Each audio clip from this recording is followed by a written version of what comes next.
뭐 최근에 보도가 됐습니다마는 여론조사 기관이 여론조사를 조작하는 왜곡하는 일들이 지금 너무 비일비재하다는 게 드러나고 있어요. 네.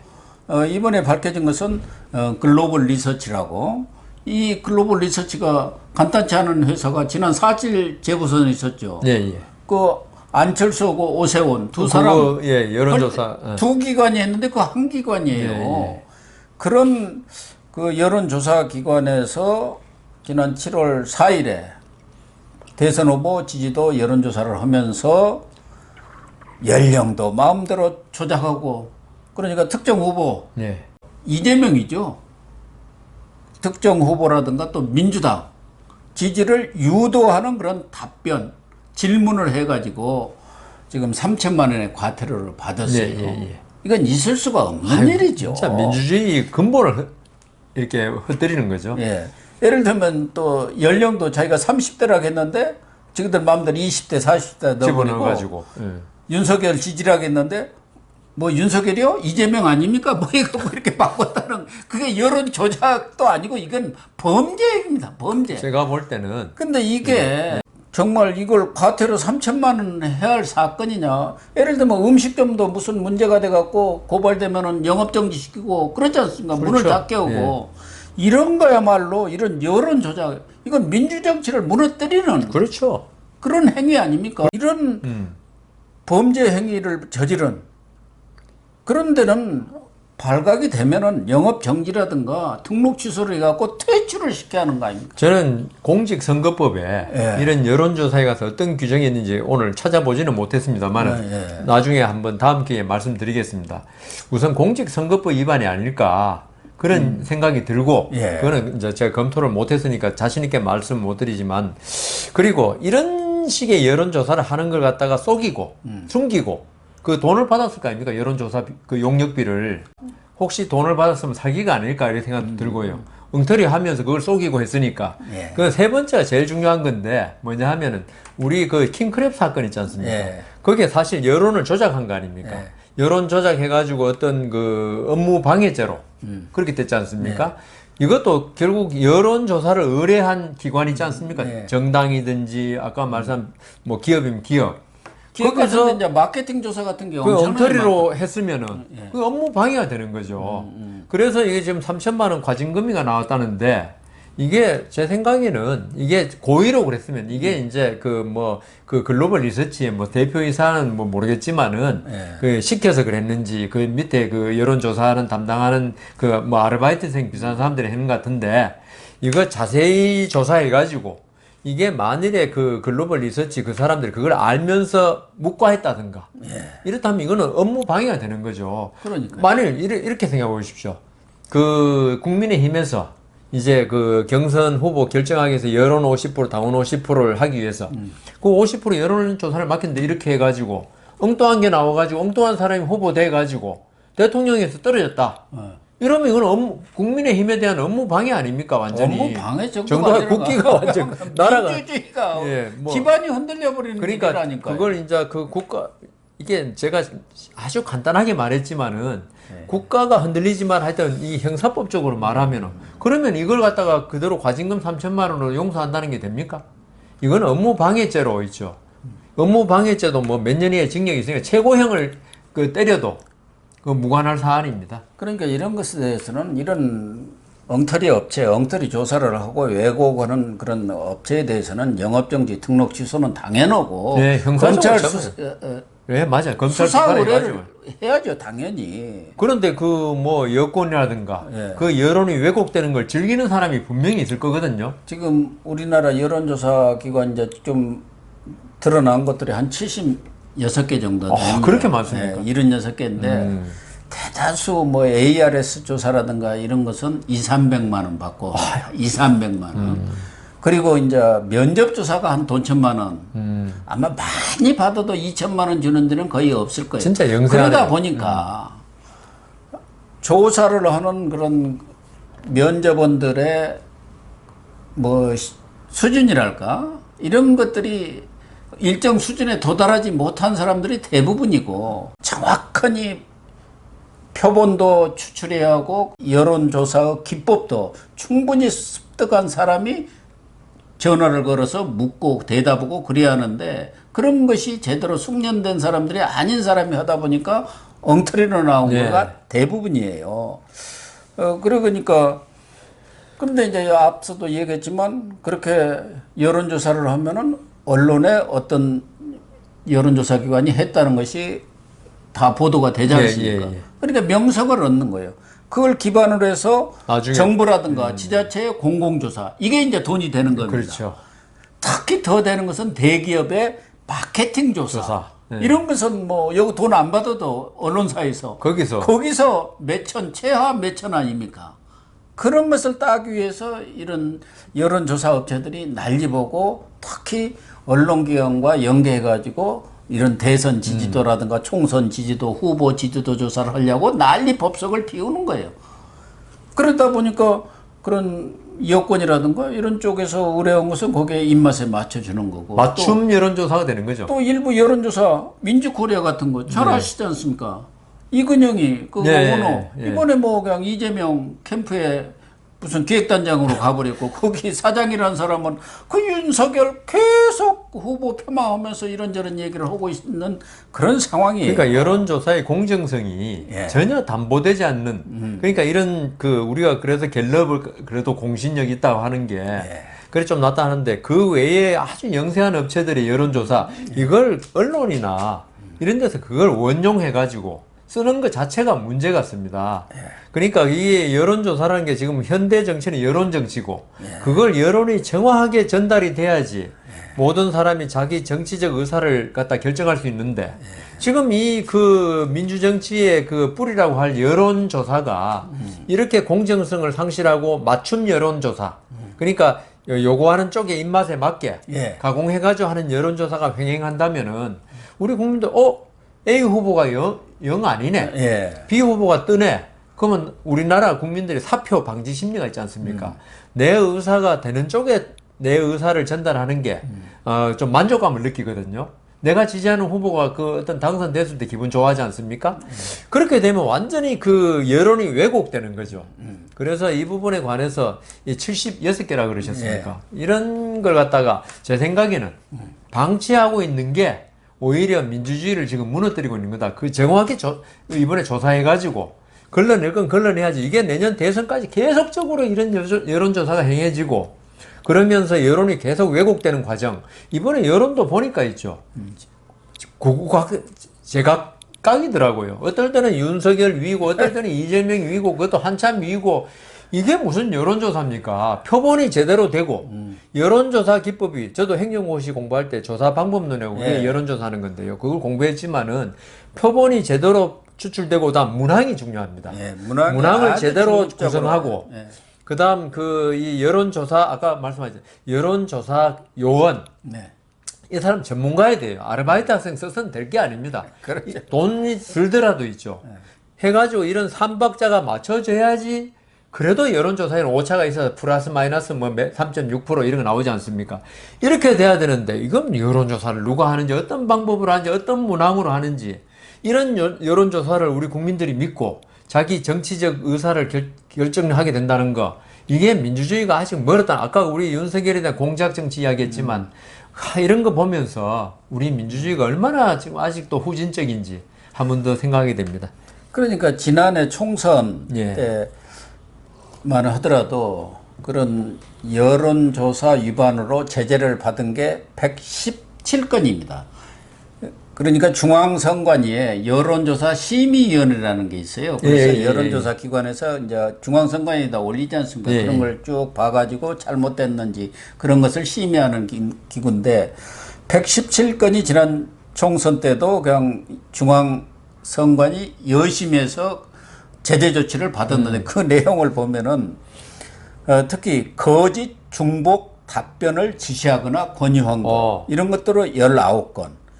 표본 대표성 위반. 그러니까 특정 후보라든가 특정 지역만 과대표적, 유리하게. 이런 것도 한 14건. 그리고 여론조사 내용 자체를 왜곡해버린 거. 그건 아예? 왜곡. 이것도 13건. 뭐 이렇게 해가지고 중대 위반만 56건입니다. 예. 그러니까 선관위에서 여심이가 얼마나 그걸 열심히 무슨 수사기관처럼 들여봤겠습니까? 안 해도 그 정도인데. 안 해도 지난번에 제재를 받은 게 117건에 7건에. 중대 위반이 56건입니다. 그러니까. 그런데 지금 여론조사가 너무 지금 뭐 그냥 폭발적으로 늘어나고 2017년 대선 때만 해도 전체 여론조사가 594건이나 했어요. 예. 대선 기간에. 이제 쭉 그 경선 때부터. 근데 지금 이 대선이 한 6개월 남았지 않습니까? 예. 벌써 전체 여론조사가 470회를 했어요. 그 2017년에는 예. 어떻게 보면은 거의 뭐 기울어진 운동장이었기 때문에 예, 여론조사 아무래도 의미가 적은데도 예. 그랬는데 지금은 사실 뭐 박빙 예. 뭐 지금 뭐 누가 우세하냐를 가름할 수 없을 정도니까 이번 지금 대선 장세가 장마당이 열린 거죠. 어떻게 보면 큰 장이 큰 장이 선 거죠. 그래서 이번에 한번 뭐 아까 고 교수님 말씀대로 이번에 여론조사에 이름 올려가지고 나중에 그 더 큰 거 얻어내든지 그걸 노리는 사람이 얼마나 많겠습니까? 그런데 그리고 예. 이 정당들이 이렇게 이제 돈을 갖고 있지 않습니까? 예. 자금을 갖고 있기 때문에 여론조사 기관들한테 의뢰를 많이 하고 막 그러지 않습니까? 또 언론사도 친여 언론들이 많잖아요. 예. 그러면서 이제 조금 주문을 한단 말이에요. 뭐 여론조사 좀 잘 좀 해주세요. 뭐 무슨 소리인지 알아요. 예, 저도 알겠습니다. 우리 좀 어렵지 않게 20 지난번에 PNR 같은 데는 예. PNR 리서치 예.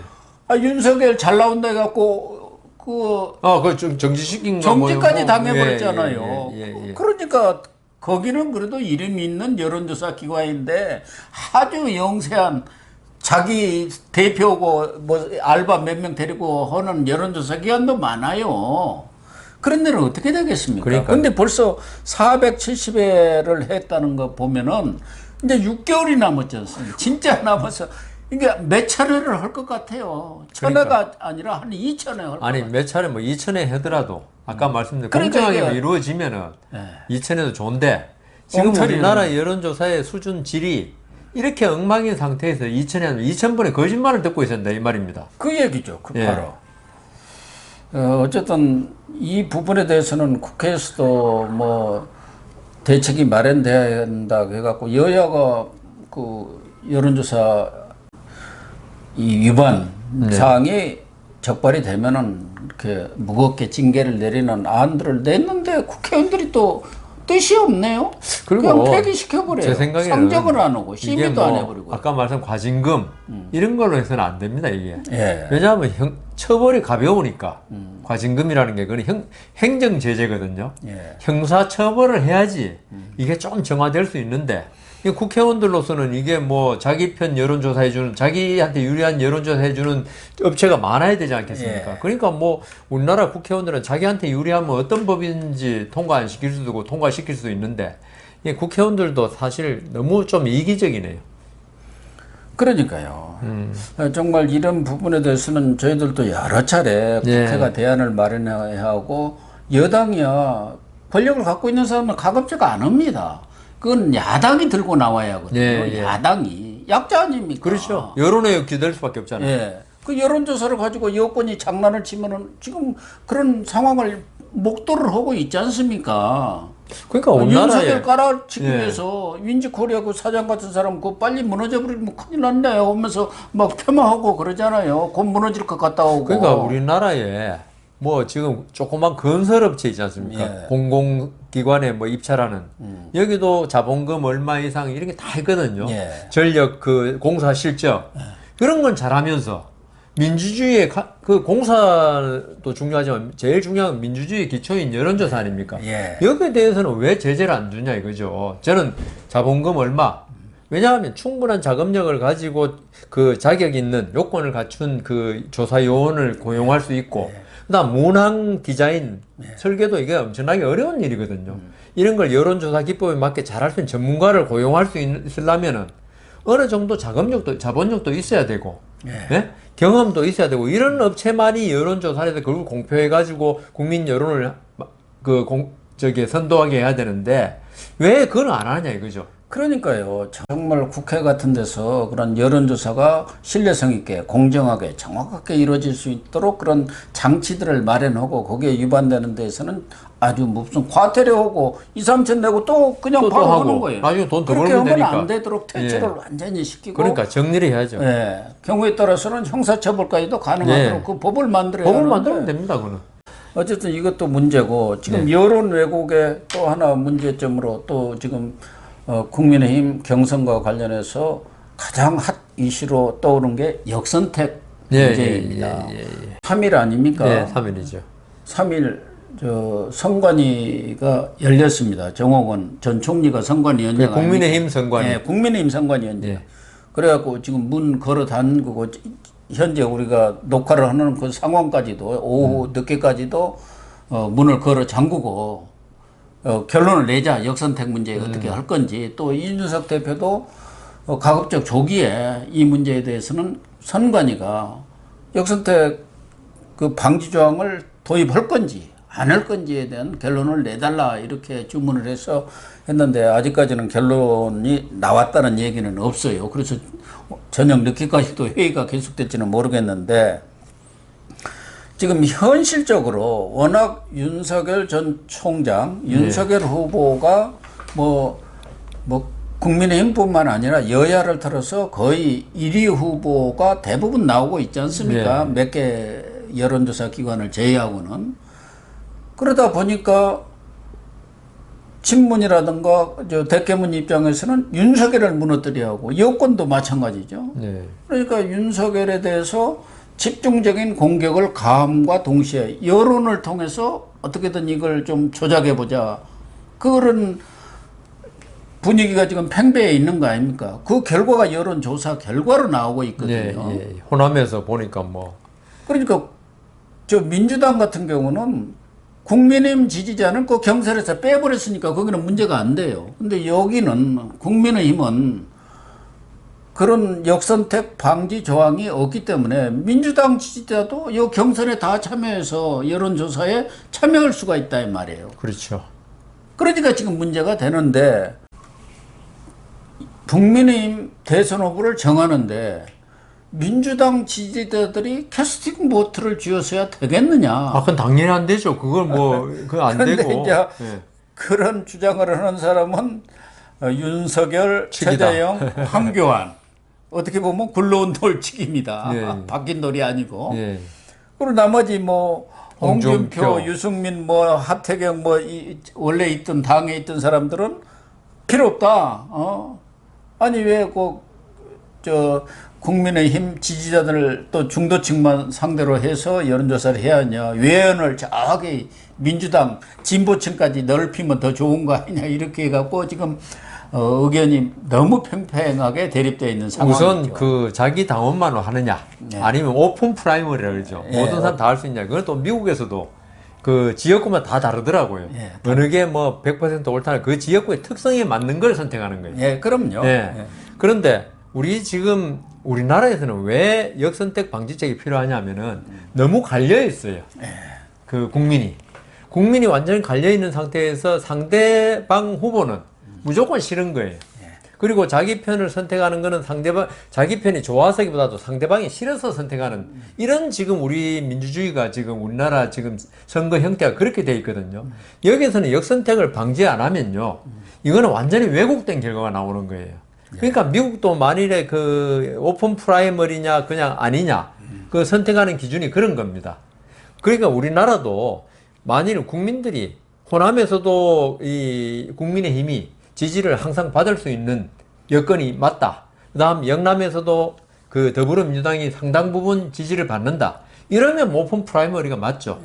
호남에서 지금 국민의힘이 그 역대 선거에 보면 5%도 안 나올 때가 많더라고요. 이런 상태에서 역선택 방지책을 안 쓰면은 이거는 지금 본선이 아니고 국민의힘의 후보를 뽑는 그 경선 아닙니까? 그 여론조사인데 여기서 왜 이런 완전히 분열된 그 여론을 반영할 수 있는 이런 걸 하느냐 이거죠. 이거는 논리적으로 안 맞다는 거죠. 제 생각에는. 그러니까 이 국민의힘 그러니까 야당 후보들 중에서 한 두어 사람이 팽팽하다들지 예. 그러면 그런 얘기가 안 나와요.